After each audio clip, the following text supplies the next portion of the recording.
இப்ப முதல்ல இந்த விரத முறைகள் என்ன, முருகர் அவதரித்த நாள். முதல்ல நம்ம அங்கன்று விரதம் இருந்து, நம்ம உடல்நிலைக்கு தகுந்த மாரி அந்த ஒரு பாயிண்ட் சொல்லிருவான்.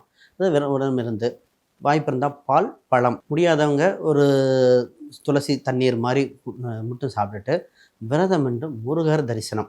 கோயிலுக்கு போய் முருகர் வழிபாடு, அவர முருகரை பார்த்துட்டு பின்னாடி முருகர் அந்த அளவுக்கு போக முடியல. ஒரு வயதான சூழ்நிலையில இருக்காங்க. வீட்டிலே படங்கள் வைத்து, முருகருக்கு உகந்த செவ்வரி படம் போடணும், மாலை போட்டு, ஒரு சிலர் வேல் வழிபாடு.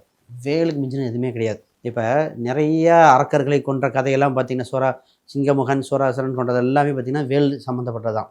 அப்ப நம்ம உடம்புல இருக்கிற கர்மாக்கள், நமக்கு இருக்கிற தீய எண்ணங்கள் விளக்குறதுக்கு அது மாரி. இதில இந்த வழிபாட்டில ஒரு சிறப்பம்சம்னா, நம்ம வீட்ல வச்சு படங்கள் மூலம் பண்றாங்கன்னு வைங்க. திருமணம் சம்மந்தப்பட்டது வேணும்னா, திருமண கோலத்தில் இருக்கிற முருகர் படங்கள் வைத்து, தீபங்கள் போட்டு, குறிப்பா 6 தீபம். விசாகத்துக்கு 6 தீபம் போடணும். 6 தீபங்கள் வெத்தலையில 6 தீபம் போட்டு, ஒவ்வொரு நம்மளுக்கு தெரிந்த அந்த சஷ்டி கவசமா இருக்கலாம், வேல்மாறலா இருக்கலாம், திருப்புகழா இருக்கலாம். நமக்கு எது தெரியுமோ, அது மாரி இது அட்லீஸ்ட் சரவணபவா சொல்லிட்டு ஒவ்வொரு தீபமா ஏத்திட்டு பண்ணும் பொழுது, இதே குழந்தை பாக்கியம் வேணுனா, குழந்தை வடிவத்தில் இருக்க பாலமுருகர், இல்ல தாமரை முருகர்னு ஒண்ணு இருக்கு. அத பண்ணலாம்.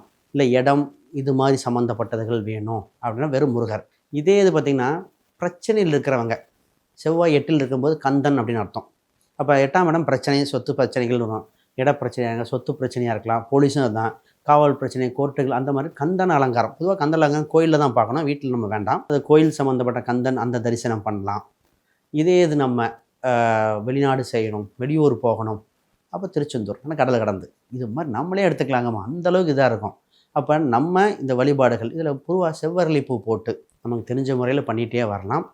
வாய்ப்பு இருந்தால் நெறைய பேத்த உறவினர்கள கூப்பிட்டு ஒரு உணவு தானங்கள் குடுத்து பண்ணலாம். நம்மளால சக்திக்கு முடிஞ்ச மாரி பண்ணிக்கலாம். இந்த விரதம் இருக்கிறவங்க வயசானவங்கலாம் விரதம் இருக்க கடும் விரதம், அந்த சஷ்டி விரதம் மாரிலாம் இருந்துற போறாங்க. உடல் கூறுகளையும் பார்த்துக்கிட்டு பண்ணணும்.